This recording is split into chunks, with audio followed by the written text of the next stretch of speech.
जया प्रदा जीवन परिचय। जीवन परिचय। वास्तविक नाम ललिता रानी। एक व्यवसाय अभिनेत्री और राजनेता।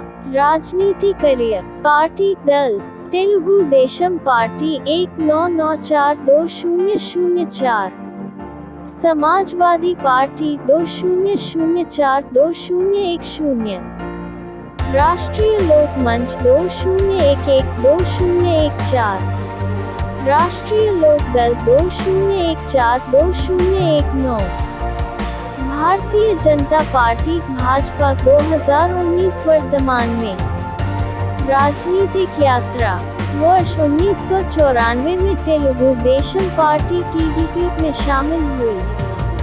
वर्ष 1996 में उन्हें आंध्र प्रदेश से राज्यसभा के लिए नामित किया गया था।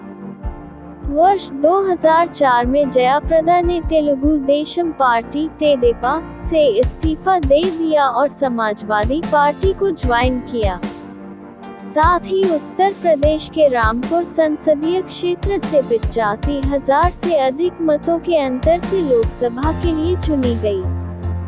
वर्ष 2010 में कथित तौर पर पार्टी विरोधी गतिविधियों में शामिल होने के कारण 2 फरवरी को उन्हें समाजवादी पार्टी से निकाल दिया गया था। वर्ष 2011 में जया प्रदा ने अमर सिंह के साथ मिलकर अपनी खुद की राजनीतिक पार्टी राष्ट्रीय लोकमंच की शुरुआत की। जया प्रदा 10 मार्च 2014 को राष्ट्रीय लोकदल रालोद में शामिल हुई। साथ ही बिजनौर सीट से लोकसभा चुनाव लड़ी, लेकिन उन्हें इस चुनाव में हार का सामना करना पड़ा। जया प्रदा 26 मार्च 2019 को बीजेपी में शामिल हुई और आजम खान के खिलाफ उत्तर प्रदेश के रामपुर से लोकसभा चुनाव लड़ी, लेकिन इस बार भी उन्हें हार का सामना करना पड़ा।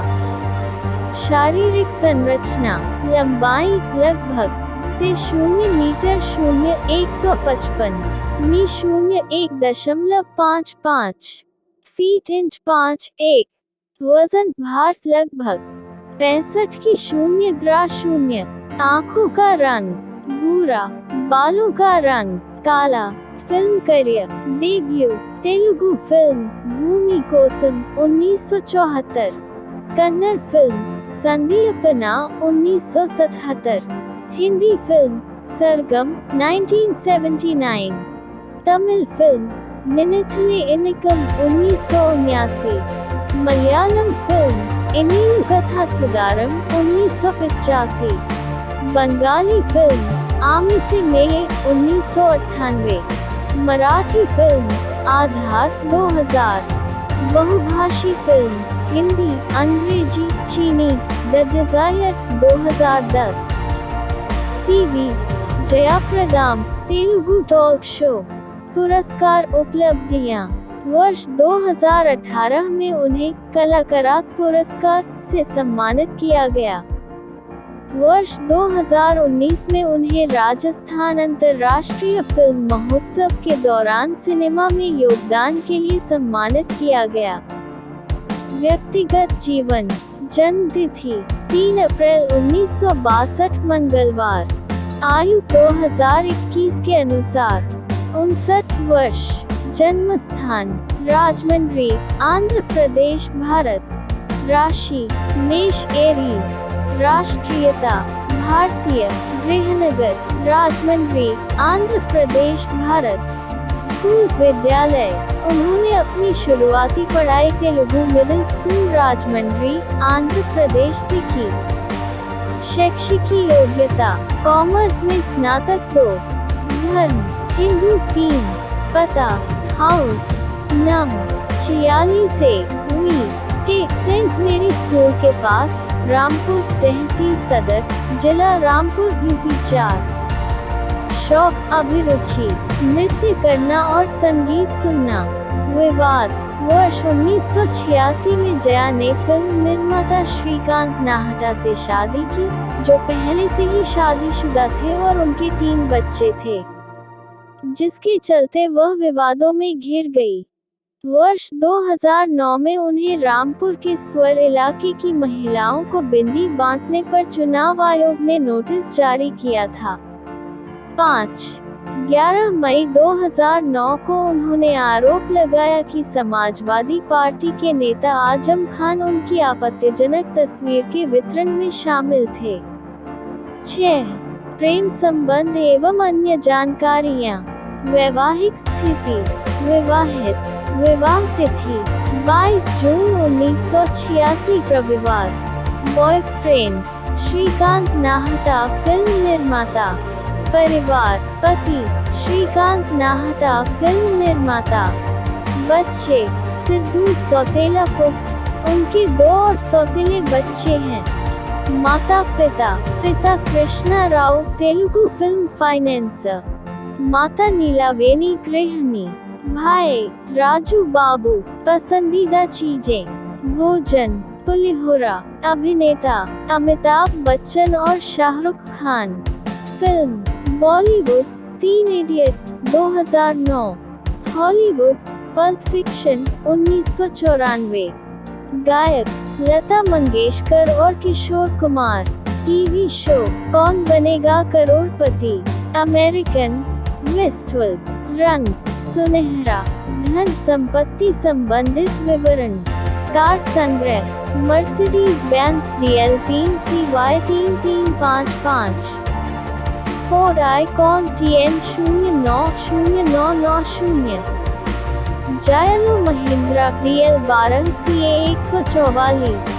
Outlander HR 30J 4545।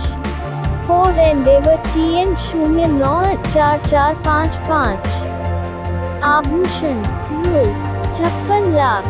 कुल संपत्ति रु 27 करोड़ 2019 के अनुसार 7। जया प्रदा से जुड़ी कुछ रोचक जानकारियाँ। जया प्रदा एक भारतीय राजनेता और फिल्म अभिनेत्री हैं। जया प्रदा का पालन पोषण एक मध्यम वर्गीय हिंदू परिवार में हुआ था। उन्हें बचपन से ही डांस में काफी दिलचस्पी थी। तेलुगु फिल्म के एक निर्देशक ने उन्हें 14 साल की उम्र में ही तेलुगु फिल्म भूमि कोसम में डांस करने की पेशकश की थी। उन्होंने अपने अभिनय करियर की शुरुआत साउथ इंडियन फिल्म से की। 17 साल की उम्र में ही जया प्रदा साउथ इंडियन फिल्मों की एक बड़ी स्टार बन गई थी। जया प्रदा ने कमल हासन, मोहनलाल, रजनीकांत और अमिताभ बच्चन जैसे बड़े अभिनेताओं के साथ काम किया है। वर्ष 1977 की तेलुगु फिल्म अदावी रामुडु से उन्हें काफी पहचान मिली। यह फिल्म बॉक्स ऑफिस पर भी काफी हिट रही। उसी वर्ष सुपर हिट फिल्म संगी अपना में फिल्म निर्माता विजय द्वारा उन्हें कन्नड़ सिनेमा में पेश किया गया था। यह फिल्म उस्ताद बिस्मिल्लाह खान द्वारा शहनाई प्रस्तुत करने वाली एकमात्र फिल्म के रूप में भी जानी जाती है। के विश्वनाथ ही एक ऐसे व्यक्ति थे जिन्होंने 1979 की हिंदी फिल्म सरगम में जया प्रदा को कास्ट करके बॉलीवुड में उनका परिचय कराया था। इस फिल्म के शुरुआती दिनों में उन्हें हिंदी बोलने में काफी कठिनाई हुआ करती थी, जिसके चलते उन्होंने हिंदी भाषा को और भी बेहतर जानने के लिए हिंदी का अभ्यास करना शुरू कर दिया था। वर्ष 1982 में निर्देशक के विश्वनाथ ने उन्हें कामचोर हिंदी फिल्म के साथ दोबारा से लॉन्च किया, जिसमें उन्होंने पहली बार धाराप्रवाह हिंदी बोली। वर्ष 1994 में फिल्म के सह कलाकारों में से एक और उनके एक अच्छी दोस्त हैं रामा राव ने उन्हें राजनीति में आने का सुझाव दिया, जिसके बाद उन्होंने तेलुगु देशम पार्टी TDP को ज्वाइन किया था। हालांकि उन्हें एक सीट से चुनाव लड़ने की पेशकश की गई थी, लेकिन वो उस समय चुनाव लड़ने के लिए तैयार नहीं थे। वर्ष 1983 में जब NT रामाराव आंध्र प्रदेश के मुख्यमंत्री बने, तब जया ने कई निर्वाचन क्षेत्रों में उनके लिए प्रचार किया। एक बार जब अचानक से राव की तबीयत खराब हो गई, तो TDP 2 गुटों में बंट गई और उनमें से एक गुट का नेतृत्व चंद्रबाबू नायडू कर रहे थे। जया प्रदा चंद्रबाबू नायडू के गुट में शामिल हो गईं। उन्हें तेलुगु देशम पार्टी में महिला अध्यक्ष के पद से सुशोभित किया गया था।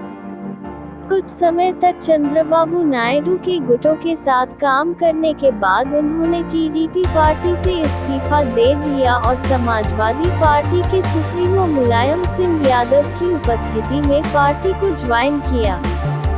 हालांकि वर्ष 2010 में उन्हें अमर सिंह के साथ पार्टी से निकाल दिया गया।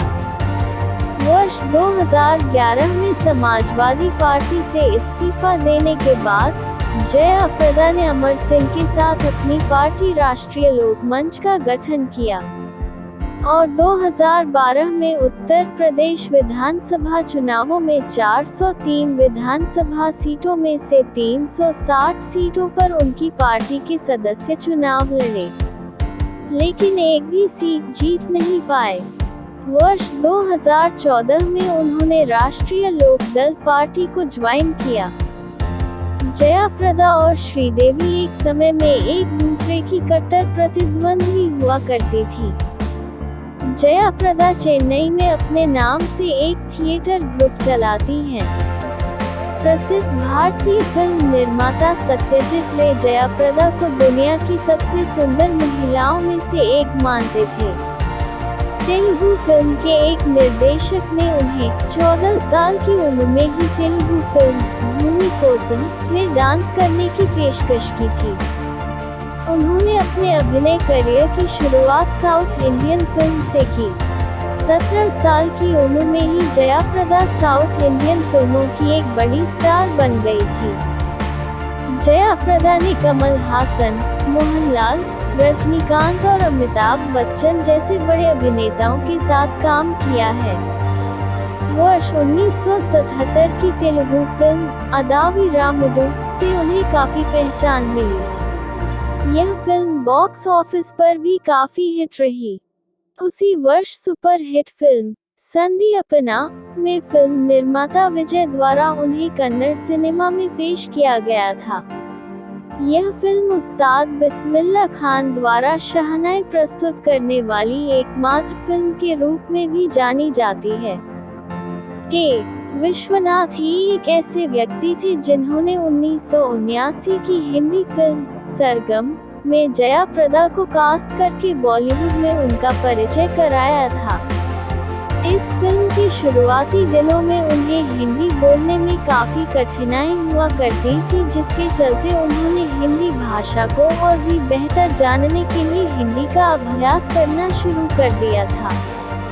वर्ष 1982 में निर्देशक के विश्वनाथ ने उन्हें कामचोर हिंदी फिल्म के साथ दोबारा से लॉन्च किया, जिसमें उन्होंने पहली बार धारा प्रवाह हिंदी बोली। वर्ष 1994 में फिल्म के सह कलाकारों में से एक और उनके एक अच्छे दोस्त टी रामा राव ने उन्हें राजनीति में आने का सुझाव दिया, जिसके बाद उन्होंने तेलुगु देशम पार्टी टीडीपी को ज्वाइन किया था। हालांकि उन्हें एक सीट से चुनाव लड़ने की पेशकश की गई थी, लेकिन वह उस समय चुनाव लड़ने के लिए तैयार नहीं थी। वर्ष 1983 में जब टी रामा राव आंध्र प्रदेश के मुख्यमंत्री बने, तब जया ने कई निर्वाचन क्षेत्रों में उनके लिए प्रचार किया। एक बार जब अचानक से राव की तबीयत खराब हो गई, तो टीडीपी दो गुटों में बंट गई और उनमें से एक गुट का नेतृत्व चंद्रबाबू नायडू कर रहे थे। जया प्रदा चंद्रबाबू नायडू के गुट में शामिल हो गईं। उन्हें तेलुगु देशम पार्टी में महिला अध्यक्ष के पद से सुशोभित किया गया था। कुछ समय तक चंद्रबाबू नायडू के गुटों के साथ काम करने के बाद उन्होंने टीडीपी पार्टी से इस्तीफा दे दिया और समाजवादी पार्टी के सुप्रीमो मुलायम सिंह यादव की उपस्थिति में पार्टी को ज्वाइन किया। हालांकि वर्ष 2010 में उन्हें अमर सिंह के साथ पार्टी से निकाल दिया गया। वर्ष 2011 में समाजवादी पार्टी से इस्तीफा देने के बाद जया प्रदा ने अमर सिंह के साथ अपनी पार्टी राष्ट्रीय लोकमंच का गठन किया और 2012 में उत्तर प्रदेश विधानसभा चुनावों में 403 विधानसभा सीटों में से 360 सीटों पर उनकी पार्टी के सदस्य चुनाव लड़े, लेकिन एक भी सीट जीत नहीं पाए। वर्ष 2014 में उन्होंने राष्ट्रीय लोकदल पार्टी को ज्वाइन किया। जया प्रदा और श्रीदेवी एक समय में एक दूसरे की कट्टर प्रतिद्वंदी हुआ करती थी। जया प्रदा चेन्नई में अपने नाम से एक थिएटर ग्रुप चलाती हैं। प्रसिद्ध भारतीय फिल्म निर्माता सत्यजीत रे जया प्रदा को दुनिया की सबसे सुंदर महिलाओं में से एक मानते थे। जया को बचपन से ही डांस करने में माहिर थी। एक बार जब वह अपने स्कूल के वार्षिक समारोह में एक डांस प्रदर्शन किया, दर्शकों में एक फिल्म निर्देशक भी शामिल थे और उन्होंने जया प्रदा से तेलुगु फिल्म भूमि कोसम में 3 मिनट के डांस नंबर ऑफर किया और यहीं से उनके फिल्म करियर की शुरुआत हुई। उन्होंने कई तेलुगु, तमिल, कन्नड़ और हिंदी फिल्मों में काम किया। जया प्रदा को बॉलीवुड में लाने का श्रेय के विश्वनाथ को जाता है, जिन्होंने उनके साथ 1979 में सरगम बनाई फिल्म जबरदस्त हिट रही और वे रातों रात स्टार बन गई, लेकिन हिंदी न बोल सकने के कारण वे अपनी सफलता को पा नहीं सकी। लेकिन जैसे बॉलीवुड की कुछ हसीनाओं जैसे परवीन बाबू, जीनत अमान और राखी जैसी नायिकाओं के बाद जया प्रदा ने अमिताभ के साथ काम किया। अमिताभ बच्चन के साथ शराबी, गगा जमुना सरस्वती, आखिरी रास्ता, जादूगर, इतजित और आज का अर्जुन उनकी और अमिताभ की फिल्म हिट होती थी। साथ ही जया प्रदा ने साउथ की फिल्मों में भी काम जारी रखा। बॉलीवुड में जया प्रदा ने न सिर्फ अमिताभ की फिल्में अधिकतर हिट होती थी, जया प्रदा ने अमिताभ बच्चन और जितन के साथ जोड़ी बनाई, बल्कि बॉलीवुड में कैट फाइट को दरकिनार कर श्रीदेवी के साथ भी जोड़ी बनाई थी। जया प्रदा को पर्दे पर बहुत पसंद किया गया। इस बाद उन्होंने राजनीति में अपना कदम रखा। जया प्रदा 1994 में एन.टी. रामाराव की पार्टी में शामिल हुई, मगर बाद में चंद्रबाबू नायडू के गुट में चली गई। 1996 में जया प्रदा आंध्र प्रदेश के लिए राज्यसभा में मनोनीत की गई। उनकी पहली बड़ी राजनीतिक कामयाबी वह थी जब उन्होंने 2004 के आम चुनावों के दौरान रामपुर संसदीय निर्वाचन से चुनाव जीता। पुरस्कार: जया प्रदा की जीवनी, कला सरस्वती पुरस्कार, राजीव गांधी पुरस्कार, किन्न सावित्री पुरस्कार, नरगिस दत्त स्वर्ण पदक, शकुंतला कलारत्नम, उत्तम कुमार पुरस्कार। जया प्रदा का फिल्मी करियर: उनका फिल्मी करियर 80-90 के दशक में काफी बुलंदियों पर रहा। जया प्रदा ने 200 से भी ज्यादा फिल्मों में काम किया। उस दौर के लगभग सभी बड़े सितारों के साथ जया प्रदा बड़े पर्दे पर नजर आईं। जितेंद्र और अमिताभ बच्चन के साथ उनकी सफल जोड़ी बनी। श्रीदेवी के साथ भी जया प्रदा ने लगभग 1 दर्जन फिल्मों में अभिनय किया। हालांकि श्रीदेवी उस दौर में जया प्रदा की प्रतिद्वंदी हुआ करती थी। उन दोनों के बीच कई सालों तक बातचीत नहीं हुई थी। साल 2002 में आधार फिल्म से जया प्रदा ने मराठी फिल्म जगत में कदम रखा था। उन्होंने लगभग 7 भाषाओं में फिल्में की हैं। इतना ही नहीं, जया प्रदा चेन्नई में एक थिएटर की मालकिन भी हैं। जया प्रदा की शादी और निजी जीवन: भले ही जया प्रदा ने अपने करियर में सफलता का भरपूर स्वाद लिया, लेकिन उनका निजी जीवन विवादों में रहा। जब उनका करियर चरम पर था, उस समय अचानक जया प्रदा ने साल 1986 में श्रीकांत नहाटा से शादी कर ली। खास बात यह थी कि जिस शख्स से जया प्रदा ने शादी की थी वह पहले से शादीशुदा था। श्रीकांत नहाटा ने अपनी पहली पत्नी से अलग नहीं हुए थे। जया से शादी के बाद भी उन्होंने अपनी पहली बीवी से बच्चे पैदा किए। जया के पति और उनकी सौतन खुशी खुशी अपने 3 बच्चों के साथ रहते थे। वहीं जया प्रदा की कोई संतान नहीं थी। वह बाद में श्रीकांत से नहाटा से अलग हो गईं। जया प्रदा का राजनीतिक करियर 1994 में जया प्रदा एनटी रामाराव के कहने पर तेलुगु देशम पार्टी में शामिल हो गईं। हालांकि साल 2000 में जया प्रदा ने तेदेपा छोड़ दी और समाजवादी पार्टी ज्वाइन कर ली। कहा जाता है कि सपा में जया प्रदा को लाने का श्रेय अमर सिंह को जाता है। जया और अमर सिंह की दोस्ती भी राजनीतिक गलियारे में लगातार बनी रहती थी। जब अमर सिंह सपा से अलग हुए तो जया प्रदा ने भी पार्टी छोड़ दी और लोकदल पार्टी में शामिल हो गईं। हालांकि बाद में वो फिर समाजवादी पार्टी में आ गईं। कि अपनी कोशिश में असफल होने के बावजूद जया चंद्रा के मन में डर पैदा करने में कामयाब हो गईं। चंद्रा जया के साथ अपने पति को बांटने पर राजी हो गई, लेकिन तब तक जया प्रदा खुद श्रीकांत से तंग आ गए थी और वे श्रीकांत और उनकी पहली पत्नी की जिंदगी से दूर चली गईं। हिंदी फिल्मों में सफल होने के बावजूद जया प्रदा दक्षिण भारतीय सिनेमा से भी जुड़ी रही। 3 दशक लंबे करियर में जया प्रदा ने लगभग 200 फिल्मों में काम किया। राजनीतिक सफर जया प्रदा इतनी पॉपुलर थी कि वह 2004 से 2014 तक उत्तर प्रदेश के रामपुर से सांसद भी रही। जया प्रदा ने अपने समय में सभी को अपना दीवाना बना दिया। अपने चेहरे की तेज, ममता, भावना और अभिनय के बेजोड़ मेल से वह दर्शकों की पसंदीदा अभिनेत्री बन गईं।